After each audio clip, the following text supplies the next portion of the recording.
गुरु प्यारी साध संगत जी, मैं विनोद जो लंदन इंग्लैंड में रहता हूँ, आपके कदमों में पूज्य मस्ताना शाह बलूचिस्तानी जी का जीवन और उपदेश भाग दूसरा में से साखियाँ पेश करने जा रहा हूँ। आज कल से आगे साखी सच्चा सौदा बागड़ किकरांवाली का दौरा। 12 दिसंबर 1957 को चौधरी ख्याली राम लालपुरा से आया और पूज्य मस्ताना जी से कहने लगा कि लाला दुलीचंद नौहर वाले का लड़का ओम प्रकाश अपने कुछ रिश्तेदारों के साथ आपके दर्शनों को आना चाहता है। पूज्य मस्ताना जी ने फरमाया कि हम खुद ही वहाँ चलते हैं। अगले दिन लाला दुलीचंद का छोटा लड़का वासुदेव चौधरी ख्याली राम के साथ आया और फिर अगली सुबह पूज्य मस्ताना जी संगत समेत नौहर गए। रात को लाला दुलीचंद के घर रहे और मजलिस की। फिर सुबह ही उसको मिलकर सच्चा सौदा बागड़ किकरांवाली पहुंच गए। वहां पर रामचंद एमएलए भी आया हुआ था। उसने सख्त मुकाबला किया। चौधरी लालचंद रामचंद से कहने लगा कि वह उसकी सब पुल जानता है, वह सब पुल खोल देगा। यह सुनकर वह चुप हो गया। इस पर पूज्य मस्ताना जी ने लालचंद को बहुत डांटा और फरमाया कि पिछली दफ़ा जब हम नौहर आए थे तो लड़कों ने शरारत की और हजारा राम बिश्नोई ने लड़के के लपाट मारी थी। अगर वह मिल जाता तो खूब मुखरबा होता। मालिक ने लाज रखी थी। हमारा सतगुरु ही हमारी संभाल करने वाला है। फिर फरमाया कि हिसाब से इसरार इस जगह आया है, वरना हम इस डेरे में नहीं आना चाहते। हमने तो चौधरी ख्याली राम से कहा था कि अब हम यहाँ नहीं आएंगे और हमें मजबूर भी ना करना। फिर डेरे का अच्छा नमूना बना देखकर खुश होकर फरमाया कि यहाँ 2-4 खास प्रेमी हैं। उन्होंने निंदकों में मुकाबला करके डेरा बनाया है।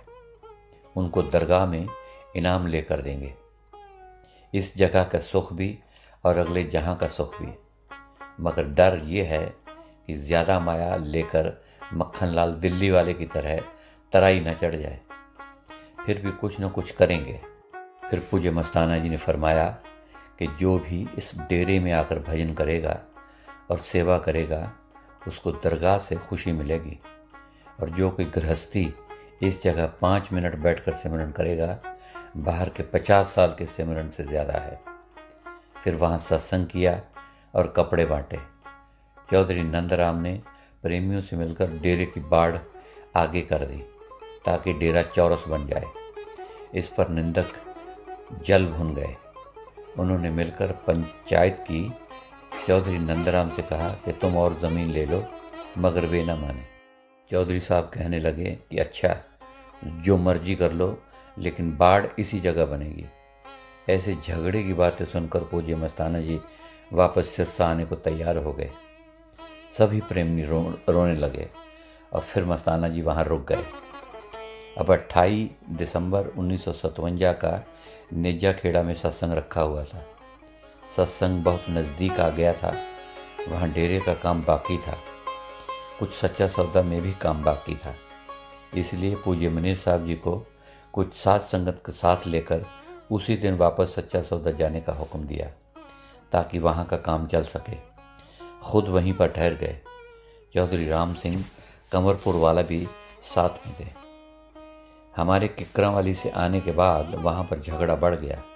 पूज्य मस्ताना जी ने चौधरी राम सिंह कंवरपुर वाले को अपने रिश्तेदार चौधरी हरदत्त सिंह गांधी वाले को बुलाने के लिए भेजा। वे बड़े रसूख वाले आदमी थे और इस इलाके में अच्छी पोजीशन रखते थे, शायद मिनिस्टर भी रहे थे। साथ ही धन्नाराम और ख़ास प्रेमियों को इधर उधर भेज दिया और बाड़ उठवाकर डेरे के नज़दीक ले आए।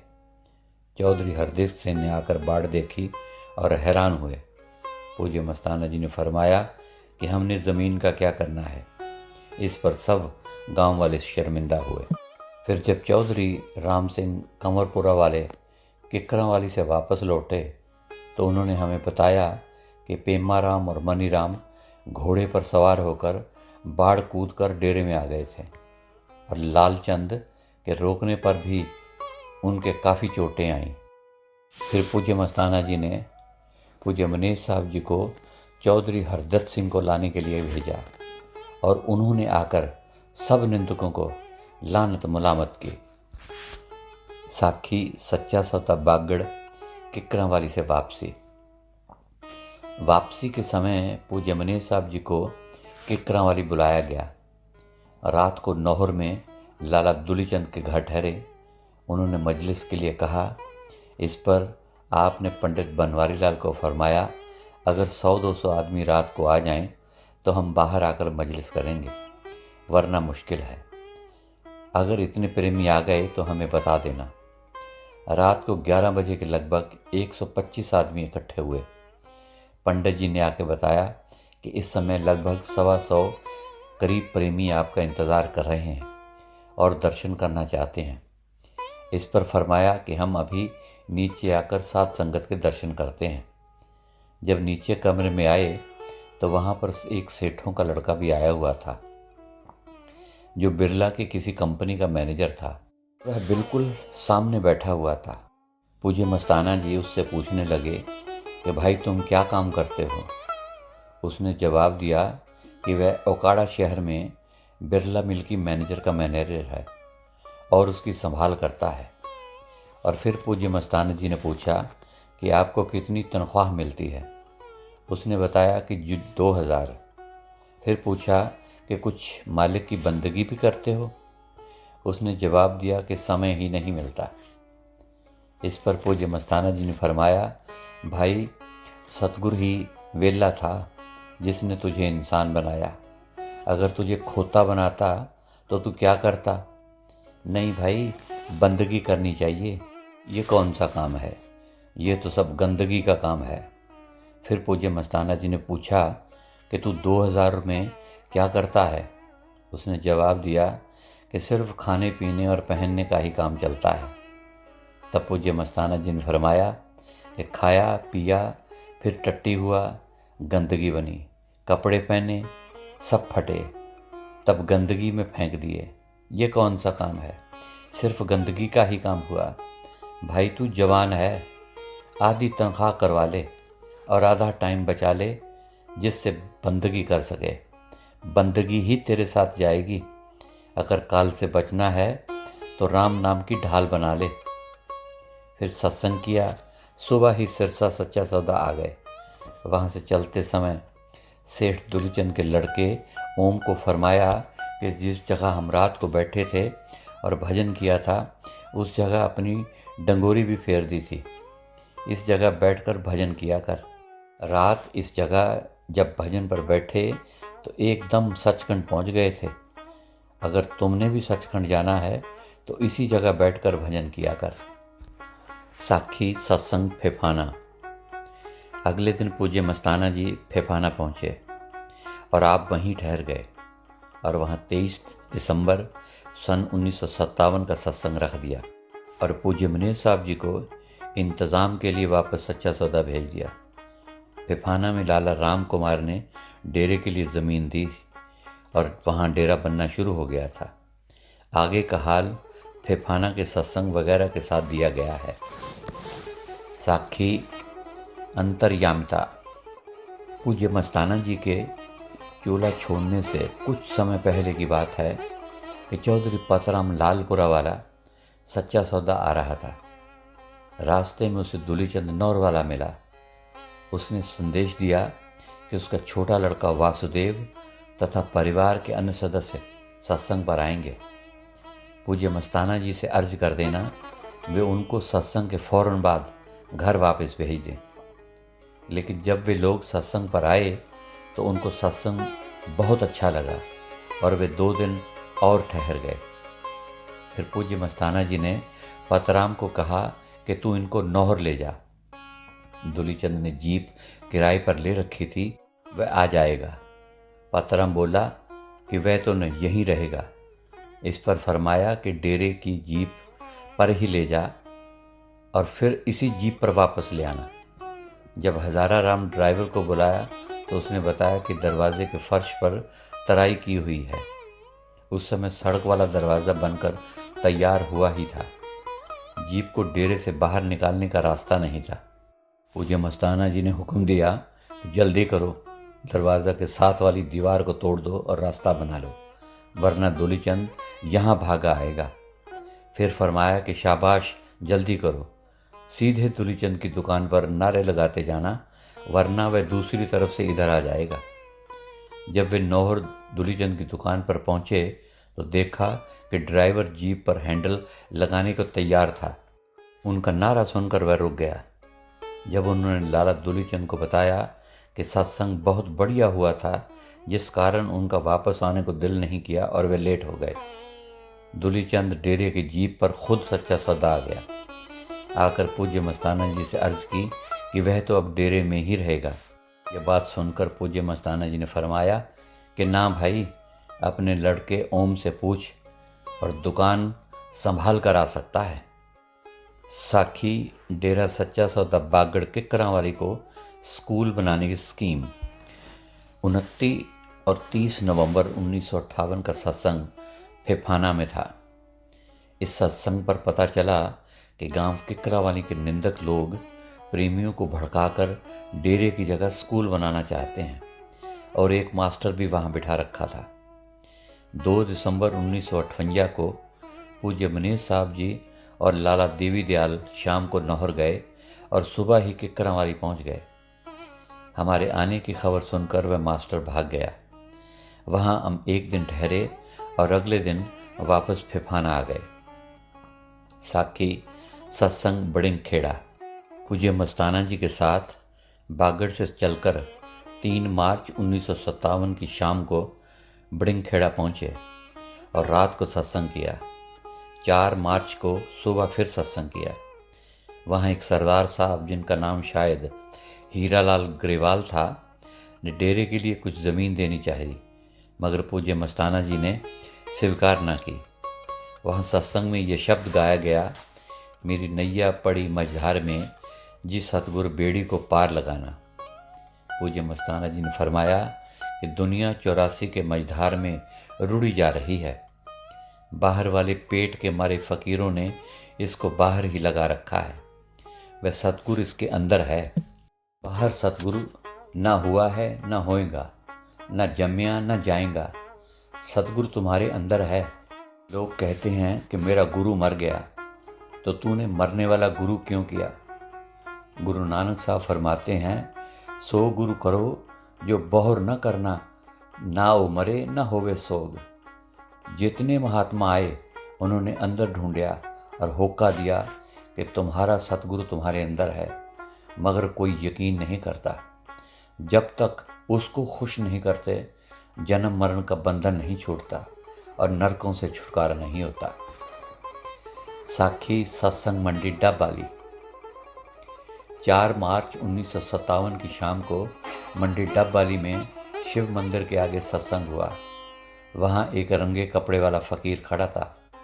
पूज्य मस्ताना जी ने उसको पास बुलाकर उसके गले में नोटों का हार डाल दिया और फरमाया कि देखो भाई, ये फ़कीर तुम्हारा गुरु और इसके गुरु के ये नोट। वह कहने लगा कि मैं नोट लेने के लिए नहीं आया। इस पर फरमाया कि ला फिर वापस दे दे। यह सुनकर वह ये कहकर चल पड़ा कि मैं तो इन नोटों से अपने गुरु का भंडारा करूँगा। इस पर सब लोग हंस पड़े। साखी 2 आदमियों को ज़बरदस्ती नाम देना। अगले दिन सुबह 10 बजे फिर सत्संग हुआ। सत्संग के बाद जब नाम देने लगे तो श्री महंगाराम, जो सिरसा वाले श्री अमरलाल राम शरण व सुंदरदास के पिता थे, और सरदार गुरचरण सिंह, जो हिसार बस ट्रांसपोर्ट के प्रधान थे, को बुलाकर नाम लेने के लिए कहा, मगर वे न माने। फिर पूज्य मस्ताना जी ने महंगाराम को हाथ से पकड़कर बिठा लिया। वह कहने लगा कि मैं मांस शराब नहीं छोड़ सकता। इस पर फरमाया कि जो नाम देता है वह खुद छुड़वाएगा। सरदार गुरचरण सिंह ने यही कहा कि वह शराब नहीं छोड़ सकता, मगर उसको भी ज़बरदस्ती नाम दे दिया। वैसे आम तौर पर सख्ती से नाम दिया करते थे। श्री महंगाराम को तो नाम इसलिए दिया कि उसका बड़ा लड़का अमरलाल बहुत प्रेमी था। उनके परिवार में बाप के अलावा सब ने नाम ले रखा था। वह अक्सर पूज्य मस्ताना जी के आगे रोया करता था कि उसका बाप बहुत शराब पीता है और मांस खाता है। इसी कारण वह बहुत परेशान रहता था। नाम लेने के बाद फिर न तो उसने शराब पी और ना ही मांस खाया और बिल्कुल पाक हो गया। और सरदार गुरचरण सिंह जी को नाम इसलिए दिया गया कि उसकी बस की सेवा बहुत थी, जिसका वर्णन पहले आ चुका है। पूज्य मस्ताना शाह को बस की सेवा से बहुत सुख मिलता था, लेकिन नाम लेने के बाद भी उसने शराब न छोड़ी और आखिरी दम तक पीता रहा। परंतु जब भी वह पूज्य मनीष साहब जी को मिलता, बड़े प्रेम से मिलता और 1-2 दिन के लिए शराब छोड़ भी देता, लेकिन फिर पीने लग जाता और मालूम हुआ कि मौत के समय वह भी आराम से गया था। साखी लाला मेंगाराम के कर्मों का भुगतान।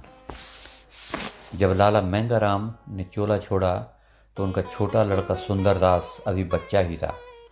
लाला मेंगाराम का उससे बहुत प्यार था। उसके मोह और कुछ कर्मों के भुगतान के कारण उनका दोबारा इसी परिवार में जन्म हुआ और वे अपने मंझले बेटे रामसन का लड़का बने।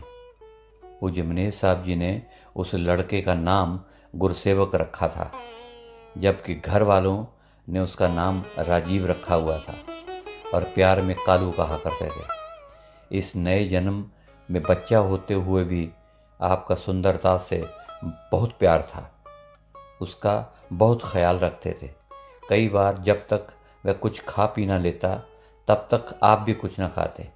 परिवार में भाइयों में जब वापस में बंटवारा किया गया तो सुंदरदास के हिस्से में बिस्कुट फैक्ट्री आई। कालू मेंगाराम को उस फैक्ट्री का बहुत ख्याल रहता था। एक दिन पूज्य मनीष साहब जी ने उसको कहा कि अब तो इसका ख्याल छोड़ दे, तो कहने लगा कि बहुत अच्छा।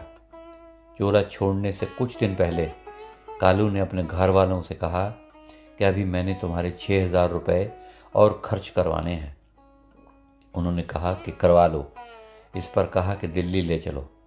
उन्होंने कहा कि यहीं सिरसा में ही खर्च करवा लो, तो कहा कि नहीं, दिल्ली ज़रूर जाना है। जब दिल्ली जाने के लिए उन्होंने अपने रिश्तेदारों की कार तैयार की तो कहने लगा कार किराए वाली हो, उसका भी भुगतान करना है। फिर दिल्ली जाकर 2-4 दिन अस्पताल में दाखिल रहा और फिर वापस सिरसा आकर चोला छोड़ दिया। साखी गांव जलालाना का पहला सत्संग। बागड़ से आकर 5 मार्च 1957 की शाम को हम पूज्य मस्ताना जी के साथ सच्चा सौदा पहुँचे। 2 दिन बाद पूज्य मस्ताना जी संगत समेत डेरा अमरपुर तशरीफ़ ले गए। बड़िंग खेड़ा और मंडी डब्बाली का सत्संग सुनकर गांव जलालाना की संगत में शौक़ पैदा हुआ कि वे भी अपने गांव में सत्संग करवाएं। वहां से सरदार हरबंस सिंह, जिनका बाद में नाम सतनाम सिंह रखा गया, चंद सिंह, बंत सिंह और 3-4 अन्य प्रेमी सच्चा सौदा आए। जब उन्हें पता चला कि पूज्य मस्ताना जी डेरा अमरपुर तशरीफ़ ले गए हैं तो उन्होंने भी वहां जाने की सलाह की। सरदार चंद सिंह के ससुराल में शादी थी। वे तो वापस गांव चले गए और बाकी लोग डेरा अमरपुर पहुंच गए। उनको देखकर वहां के बिश्नोई लोग कहने लगे कि अरे सरदार आ गए। पूज्य मस्ताना जी ने यह बात सुनी और कमरे से बाहर आ गए और आकर बिश्नोइयों से फरमाया कि जितने आप हमें प्यारे हो उतने ही सरदार हमें प्यारे हैं। फिर उनसे बातें करने लगे। उन्होंने सत्संग मांगा जो 15 मार्च को मंजूर फरमाया। उस दिन होली थी। जब सत्संग का दिन नज़दीक आया तो फरमाया कि सब संगत बस में सवार होकर जलालाना जाएगी। अगले दिन हिसार बस ट्रांसपोर्ट का ड्राइवर चुन्नीलाल बस लेकर नहर की कोठी के रास्ते अमरपुर डेरे पहुंच गया। जब धांगड़ के लोगों को पता चला कि पूज्य मस्ताना जी उनके गांव से होकर गुजरेंगे तो उन्होंने पूज्य मस्ताना जी पर रंग डालने की स्कीम बनाई और अमरपुर के रास्ते पर खड़े हो गए। लेकिन चुन्नीलाल बस को वापस उसी रास्ते से मेन सड़क पर ले गया और धांगड़ के लोग देखते ही रह गए। महमदपुर रोही के 2 प्रेमी चंद्रू और भजन लाल उस बस पर नहीं चढ़ सके थे क्योंकि वे कुछ लेट हो गए थे। इतने में सरदार जगन सिंह जलालाना वाले पूज्य मस्ताना जी को लेने के लिए जीप लेकर आ गए। तो पता चला कि पूज्य मस्ताना जी तो पहले ही बस में जा चुके हैं। फिर उस जीप में चंद्रू और भजनलाल दोनों चढ़कर जलालाना पहुंच गए। जलालाना पहुंचकर पूज्य मस्ताना जी सरदार हरबंस सिंह, जिनका नाम सतनाम सिंह रखा गया था, एक घर पर उनकी बैठक में ठहरे और पूज्य मनेर साहब जी उनके चौबारे में ठहरे। बैठक और चौबारे के जगह जगह हिरनों के सींग लटकाए हुए थे। यह देखकर पूज्य मस्ताना जी ने उनसे कहा कि अब तक तुमने ये सींग घर में रख छोड़े हैं, अब तो इनको बाहर निकाल दे। फिर उन्होंने वे सारे सींग बाहर निकाल दिए। रात को सत्संग स्कूल के सामने एक खुले मैदान में हुआ और सोना, चांदी, नोट वगैरह बांटे गए। साखी काल का हमला। इस गांव में अमर सिंह और चूड़ सिंह दो भाई थे। अमर सिंह साधु बना हुआ था और उसने मलोट के पास डेरा बना रखा था। सत्संग के मौके पर वह भी आ गया। जब पूज्य मस्ताना जी ने सोना, चांदी और नोट बांटने शुरू किए तो उसने भी रुपयों की एक थैली पूज्य मस्ताना जी के आगे फेंक दी कि हमारा हिस्सा भी डाल दो। इस पर पूज्य मस्ताना जी ने फरमाया कि इस जगह कोई हिस्सा नहीं डाला जाता, आप खुद ही इनको लोगों में बांट देना।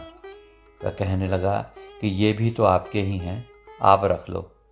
पूज्य मस्ताना जी ने फरमाया कि तुमने हमको दिया, हम तेरे को ही देते हैं। उसने फौरन वह थैली वापस ले ली, उसमें से नोट निकाल कर तो जेब में डाल दिया और बाकी थैली पास में रख ली। इस पर मस्ताना जी ने फरमाया कि अभी तो तू कहता था कि ये आपके ही पैसे हैं, फिर वापस लेने का क्या मतलब? काल अनेक रूप लड़ाने के वास्ते धारता है। एक इसरार की छतरी है जो काल को वारा नहीं देती। नहीं तो मैनेजर के पास 5 सेर सोना पड़ा है। ये अमर सिंह फेंकता रुपया और मैनेजर फेंकता सोना, तो यह फकीर उठाता लाठी और मैनेजर वाले उठाते बंदूक। फिर लड़ाई हुई ना। इसरार सब जानता है, सब बर्दाश्त करता है। ऐथे तो लड़ाई नहीं करनी, हम तो मालिक के हुक्म से सुख पहुंचाने आए हैं। तेरे अंदर तेरा परमेश्वर बैठा है, जपें तो तेरी मर्जी, नहीं तो तू अपनी जान। अगले दिन भी सत्संग हुआ। वहाँ पर कबड्डी और कुश्ती करवाई गई। जीतने और हारने वाले को दोनों को बराबर बराबर सोना और चांदी नोट दिए गए। जगमाल वाली के बुजुर्ग लोग बताते हैं कि वे इस सत्संग के मौके पर शामिल हुए थे और कुश्ती व कबड्डी के खेलों में भी हिस्सा लिया था। इसी जगह सत्संग के बाद महात्मा अमर सिंह पूज्य मस्ताना जी को कहने लगा, आप पानी के छप्पड़ को सुखा दें या मैं सुखाता हूँ। पूज्य मस्ताना जी ने फरमाया, छप्पड़ में पानी डाला जाता है, ना कि सुखाया जाता है, तू ही सुखा ले। फिर वे कहने लगा कि मैं अपनी आंखों में नीला थोथा डालता हूँ या आप डाल कर दिखाएं। रात को फिर वहाँ सत्संग हुआ। सत्संग के बाद सरदार झंडा सिंह ने गांव चोरमार में सत्संग मांगा तो पूज्य मस्ताना जी ने फरमाया कि कल सुबह ही आपके यहाँ चलेंगे, सिर्फ चाय ही बनाना, रोटी का इंतज़ाम ना करना। सुबह जब चोरमार को जा रहे थे तो चूड़ सिंह ने पूज्य मस्ताना जी से पूछा कि उसके भाई की अंदरूनी चढ़ाई कितनी है। यह बात सुनकर पूज्य मस्ताना जी ने फरमाया कि ऐसे बातें कभी बताई नहीं जाती। फिर उसके मजबूर करने पर फरमाया कि यह पराई औरतों का संग करता है, उनका माल खाता है, आगे ऊँट बनेगा और संग करने वाली औरतें कीड़े बनकर बदला लेंगी। चोरमार पहुंचकर सरदार झंडा सिंह के घर संगत को चाय पिलाई गई। थोड़ी देर बाद मजलिस की और नामदान दिया। फिर सरदार झंडा सिंह ने चोरमार में सत्संग के लिए डेरा बनाने के लिए अर्ज की और डेरा के लिए जगह भी दिखाई। पूज्य मस्ताना जी ने वहाँ 7 अप्रैल का सत्संग रख दिया और झंडा सिंह से फरमाया कि डेरा खुद ही बना। फिर कुकियाँ वाले से होते हुए सच्चा सौदा सिरसा वापस आ गए। सो गुरु प्यारी साध संगत जी, आज के लिए इतना ही। कल फिर पूज्य मस्ताना जी की नई और पुरानी साखियाँ आपके कदमों में पेश की जाएंगी। आज मुझ नाचीज़ को इजाज़त दीजिए और दिल की गहराइयों से प्यार भरी धन धन सतगुरु तेरा ही आसरा, हाजिर नाजिर जिंदा राम तेरा ही आसरा कबूल फरमाएं।